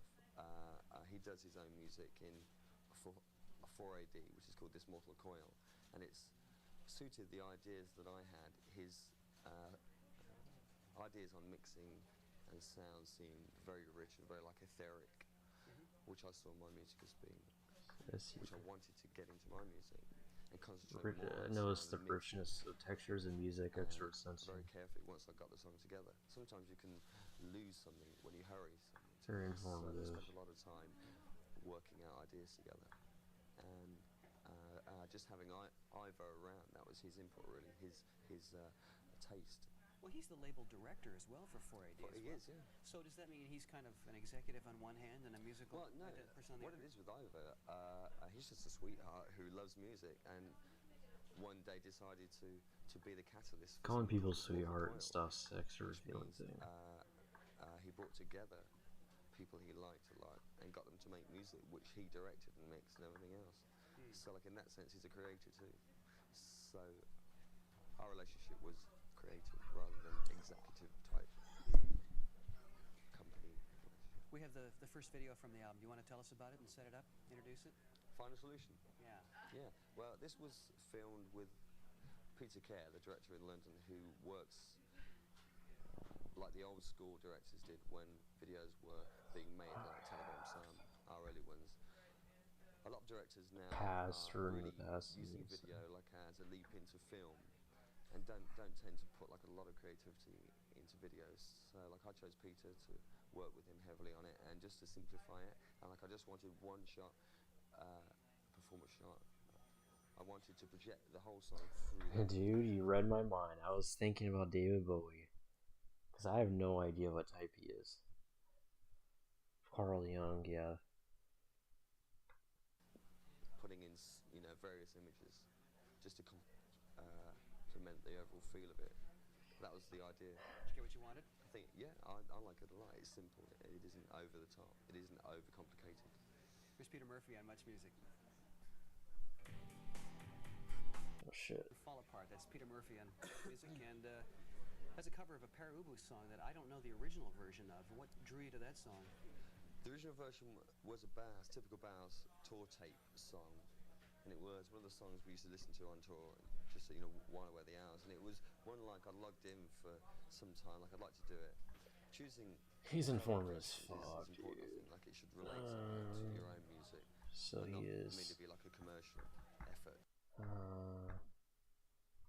Is INTP, ENTP, INFP, ENFP, ISFJ, ESFJ, ISFP, ESFP. Yeah. Like in order to gain more sales or whatever. So this felt really great to sing. It was one of those really good vocal. Robert Smith. Oh, it's so raw sounding. And they're like immediate, right? And thrown in like amongst the rest of the album material, it sort of tended to balance it out. Well, I love the quote, girls won't touch me because I've got a misdirection. Where were you heading at the time? Like all those girls who were wondering where this erotic black spider had gone from Bauhaus stage, were turning their backs on it. They were sort of, no one was buying the record, and they all didn't, thought that I'd become, I don't know. That's how it felt. So like it was just a satire, tongue-in-cheek song in a sense. Satire. Would you say that your face has been your fortune? TI. Abstract.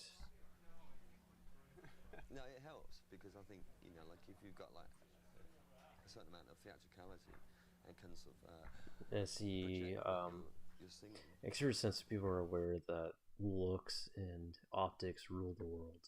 He's very optics focused. Just helps to connect the song. And there's no danger of distracting from the.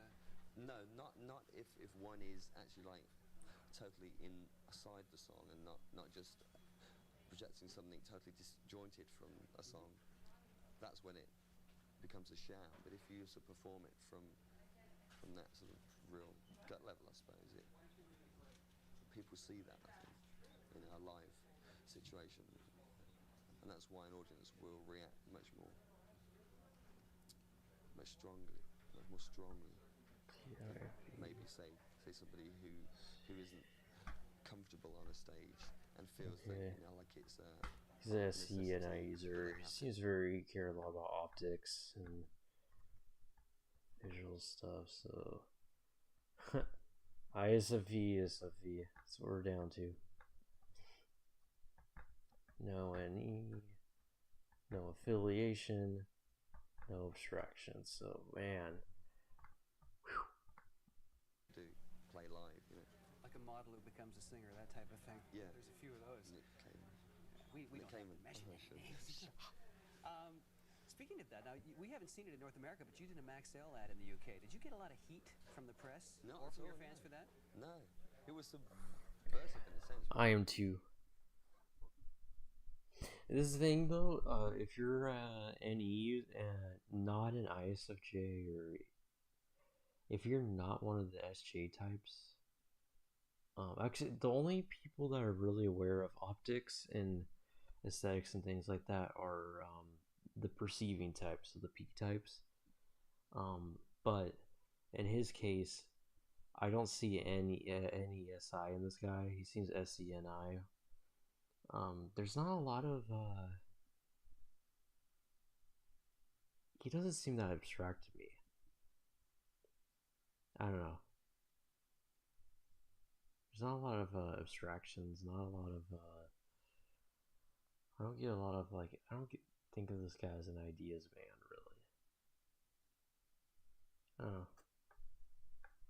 Because it was the exact opposite of my image on stage, like at the time. Like I enjoyed doing it because suddenly Peter Murphy was, what's he doing on this television commercial? He was sitting there looking pretty and earning a small fortune. He was really. And experts tends to be really focused on optics and things like that. How people look really focused. He seems really focused on it. I didn't earn a small fortune, and like, also I got the chance to work with a director who finally helped us and shot She's in Parties, the video. So like it was a good experience in that I experienced the work. Experiences SE, yes, he is SE. He's a SE. Class director at work, and also just watching the whole thing, you know, being involved in watching everything about him. Everything he's talking about is all vision. Everything. This guy's SE all the way. Contacts in order to make my stuff, our videos, just as interesting as we wanted them to be. Makes sense. We've got the Dally's car video coming up, and what as you look back at that particular time, what were you looking to accomplish musically with that venture? Well, what I wanted to do was to really work with Mick more than we actually ended up doing. So the idea was really strong, but the outcome maybe was not as strong as it could have been. Not totally, but it's just that, you know, it became a bit of a more obviously the more we worked together, more of a one album project. And like I was getting much more of my own ideas during the recordings. So like it was a good period to really reassess and discover my own ideas, really. Confidence in my own ideas. But Mick's really talented, and I'm sure like I gained experience in the studio from working with him because he's really meticulous and overly meticulous, I think, sometimes. That can make something Doesn't like the progression, huh?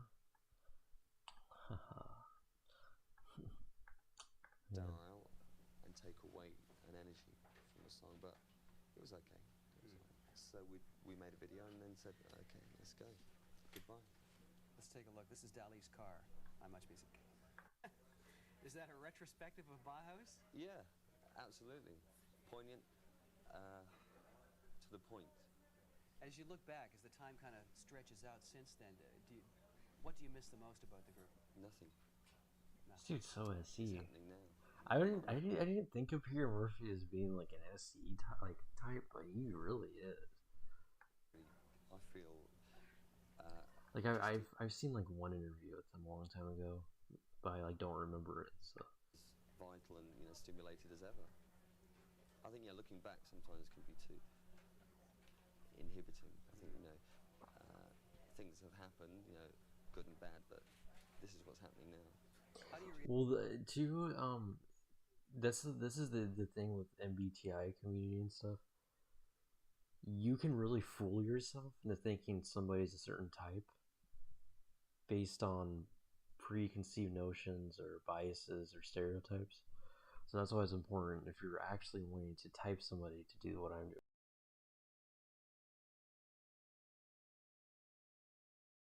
React to the Love and Rockets recordings and the kind of neo-psychedelic videos that accompany them. That surprises me. Knowing them well, they profess to have a very, very strong belief in keeping things very, very eclectic and different, changing all the time. And it's strange to hear them sort of taking on one direction, but it's good. Their recordings are really well crafted, I think, and they're making the most out of their voices, which is good. But I haven't seen them live yet. I'd like to. Have you seen the videos? I see them as friends. I've seen one, the Bubbleman video, which is like a Bauhaus sort of imagery. Oh yeah.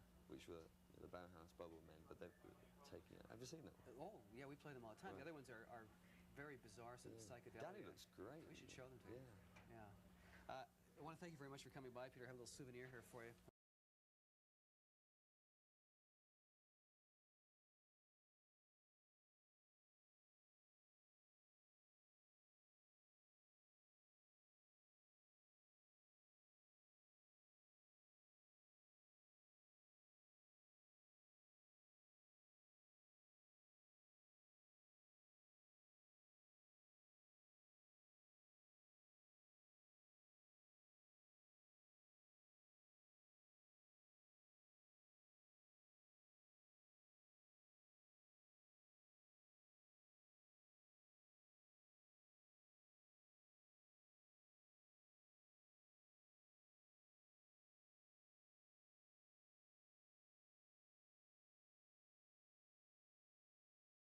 I'm not sure.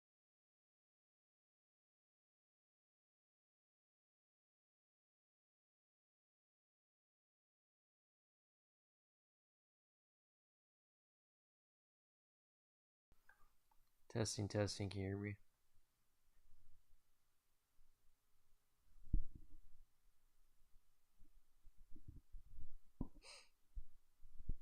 Can you hear me? But what I was saying was, Peter Murphy, what's the name about? Oh yeah, ISFPs. Yeah, ISFPs, that's like probably the most common musician type. So, can you hear me?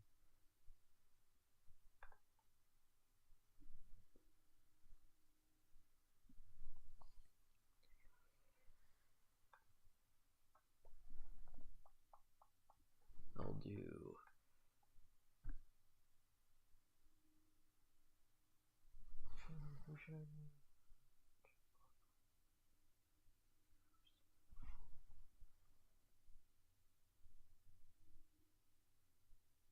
Holy shit.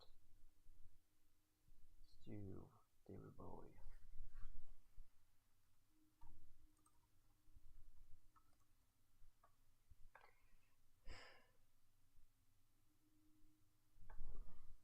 Can you hear me?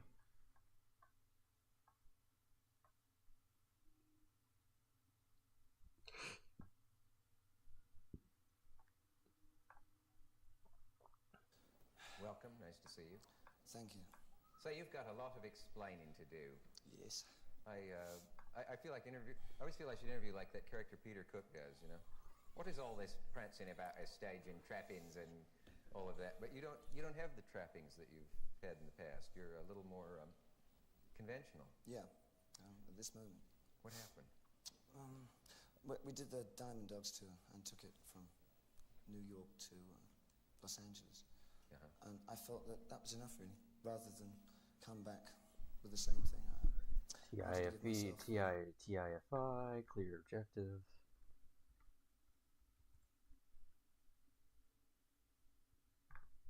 An opportunity just to work with the band. Yeah.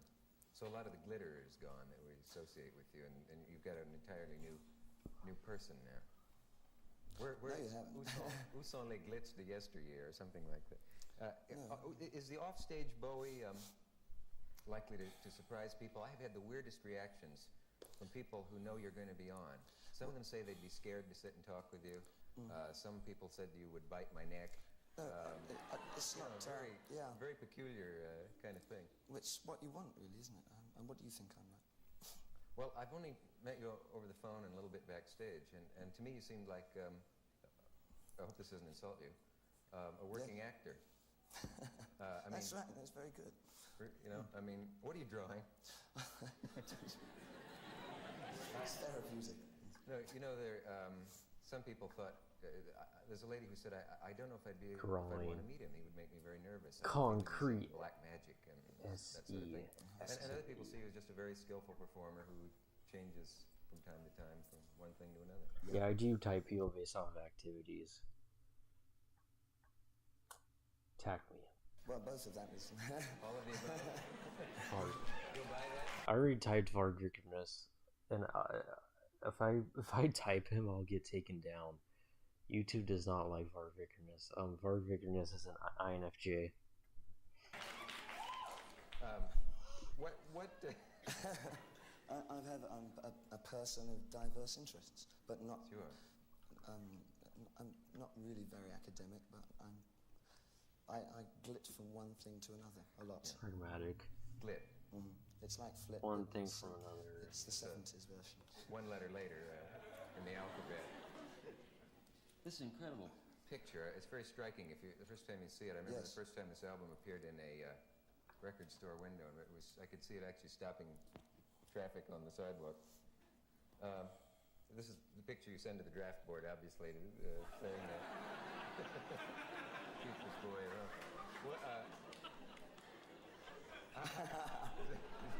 I've only just got that. I didn't know I was going to say that. How did that come about? That whole idea and that very painting. Let me see. Well, it's an artist from Belgium called Guy Pollard who did a book called Rock Dreams. That yeah. Then I nicked the. Well, I didn't nick the book, but I saw the book at Mick Jagger's house, and I nicked the idea of doing a cover. What does nicked mean? Oh, stolen. So. Stole the idea. S.E. Pragmatic. Does this make you nervous to sit without your band and with everything and just to chat a little bit? Oh, let's carry on talking. Don't ask me that. Oh. Otherwise, I'll wonder. Oh, you'll start I'd rather thinking not about know it. if I'm nervous until. Okay, I won't worry about that. Okay. Where's the kick for you, David, in performing? In performance, when you're on stage? That's it. Complete. Really. Being there. Yeah. The entrance. I can imagine that it would be very exciting profession. I mean, to stand there with that. Kind of direct. There are people in the world who've never stood on a stage. Those of us who have forget this. I mean, to It's stand being on a performer stage like that with a band behind you. At rehearsal today, I stood in for you. I tell you. You know what I mean? And the feeling of standing there with that sound coming behind you is very exhilarating. I had an incredible feeling, and I got a lot of fulfillment from working in productions like feeling that. and true feeling. But it was one of putting together lots of bits and pieces and loose ends and directing the whole thing and remembering 1,000 things at once. So that was one kind of fulfillment. But now that I'm working just with the band and singing, which is something I haven't done for years, just stand there and sing my songs, I'm finding a new kind of fulfillment. I'll go back to doing productions. There's a lot of fulfillment. You will? Oh, yeah. I just wanted to go out and sing my songs as a singer-songwriter for a bit. Yeah. And then I'll...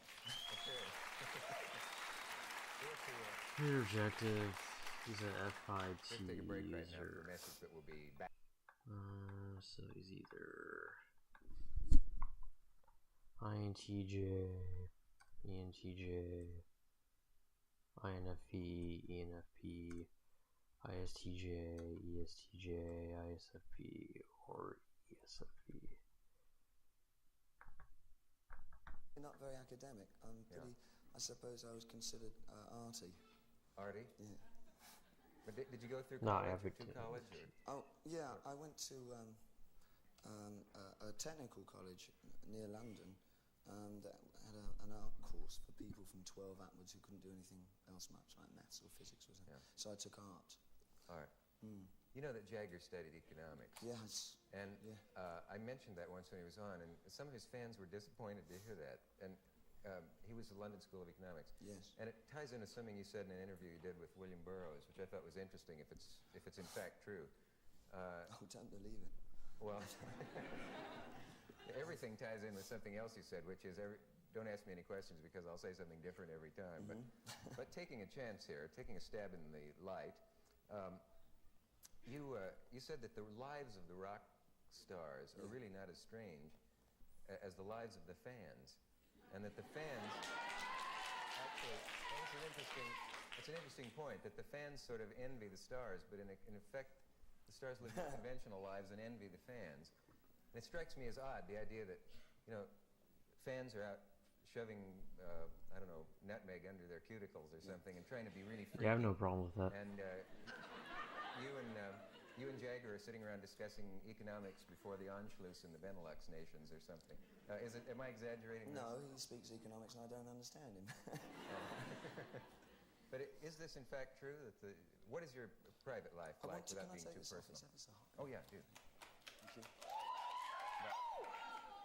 All right. All right. A lot of this is looped. No, what I meant is that when I first started, I could get out and about a bit, and I used to go to clubs and dance, and you know that was quite easy. Yeah. And I sorted out what I wanted to wear and what I wanted to do. But later on, things became visuals are important. Cocooned. I was kind of in there somewhere. Yeah. I found that I was seeing what everybody else was wearing when I used to come to the shows, and I thought, you're kind of out of it a bit. So it ends up that I kind of get influenced by people come to see me. I mean, canes, you see. I mean, I saw a person with a cane once, of course. But then, somebody started bringing them to the gigs, and I really liked them. So I started using one. So it wasn't me, it was them. You've been influenced by your audience and your style. Yeah, I think you are a lot. How do you dream up your latest manifestation? You know what I mean? Do you? Which one particularly? In any case, do you sit at a sketch pad? Yes.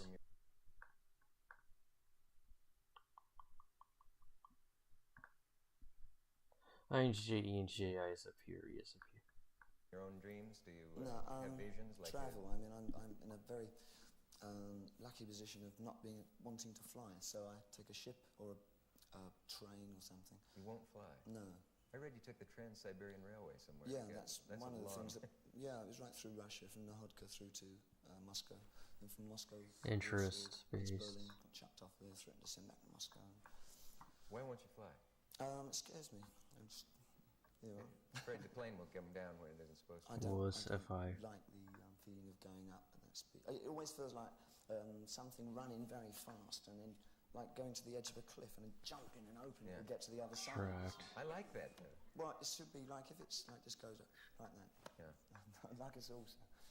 Why do rock stars tend to have premonitions of doom? It seems to be a theme in their work and in their life. Oh, because they're pretty nutty to be doing it in the first place, anyway. Just redirect. Got a very tangled minds, very, very messed up people. Do you ever try to picture yourself at 60? Somebody said the idea of a reunion of the Beatles in their 70s, they come tottering out onto the stage. Someone holds a guitar up in front of them while they pluck it, or their 80s, let's see. This is a rather personal question, but is that your real hair color? Of course it isn't. I've never said it. No. I know the answer to that. I'm a blonde. When you walk around New York and a hard hat says, "Hey, sweetheart," I drive around New York. Witty That's correct. Good idea. What do your parents do for a living? My father's dead, and my mother has a small flat, and I think she's got a day job. Does she have trouble explaining you to the neighbors who say, "Are you any relation to that?" I think she pretends I'm not hers.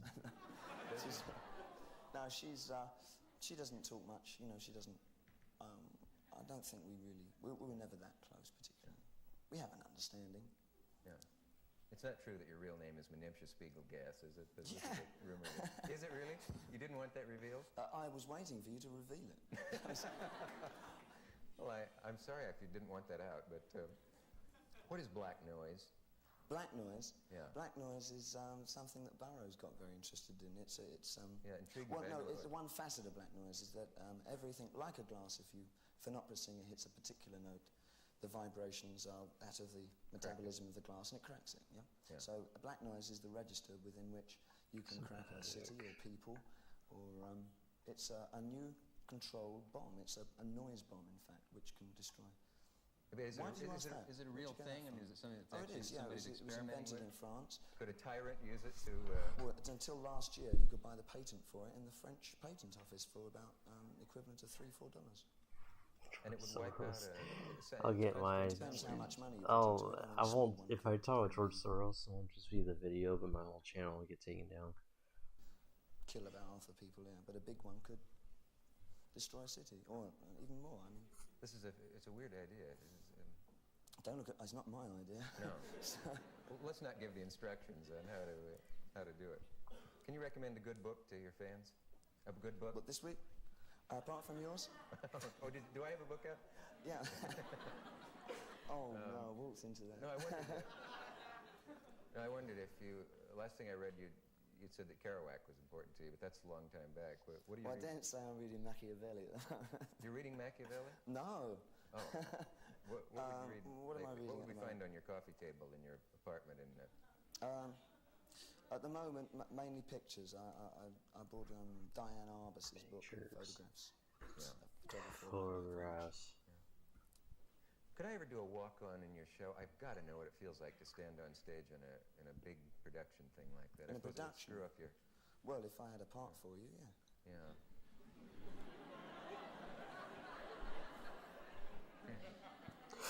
Maybe if I were to bring out a cup of tea and a good book. Mark Zuckerberg's ago. Yeah. Oh, I forgot about that. Yeah. You do mine. Don't ask me about my book. You have a book. Well, funnily enough. A book coming. Yes, I'm writing a novel. You are? Yeah, based on the Trans-Siberian Express. Oh, really? Mm-hmm. That's it. Now you can ask me the next one. I'm glad to know that. How do you say your wife's name? I've seen it printed Angels and Angela. Which is the typo? Angela. Angie. Her real name is Angela. Just Angela. Yeah. Is she a model? Is she what? A model or an actress? Or I No, saw one she was, very attractive picture of her. No, she was an intellectual that went to school in Switzerland and has a vast capacity for knowledge and runs around, does theses on everything. Yeah. And how do you say your son's name? Zoe. Your son's name is Zoe Bowie? Yeah. Is it true that Frank Zappa has a child named Moon Unit? Yes.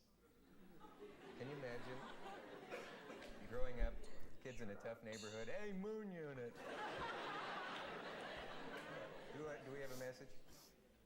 We will take a break here and we'll be right back. So, somewhere someone is writing a learned paper in a university called something like Jagger and Bowie, Prophets of a Pluralistic Society, and this Prophets of Doom or something. Do you read this stuff? And you see critics write very elaborate intellectual analyses of your work and other people's.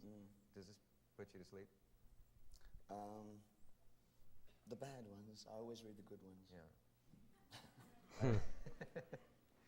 Do you want to be understood? You know what I mean? Ziggy Stardust Absolutely nothing to understand. I mean, was concerned with famine in the world and so on, and prophecies of the world running out of food and stuff like that. I'm a storyteller and a story writer, and I decided that I preferred to enact a lot of the material I was writing rather than perform it as myself. At this moment, I'm performing as myself, but I will continue in the future, after I've done what I wish to do at the moment, return back to writing stories, and I will enact them again, and I don't care what anybody says. I like doing it, and it's what I shall continue to do. Well, I'm not stopping you. It's not, and nothing that I do is on any kind of intellectual slant. You got no mission. No, it's just aggression. Oh. Can you do anything about their ripping London apart? I've been there about 7 times. We were talking about this the other night, and you told me the appalling news that they've torn down Whistler's house, the artist. From what I've heard, the is Peacock Buckingham Palace the McDonald's stand yet? I can't believe that what they're doing. You have a lot of influence. Not since I bought it. I was going to say you have influence and money. Damn it! No, you can't. No one has any influence. I mean, everything's been sectioned off into separate pieces. Damn it!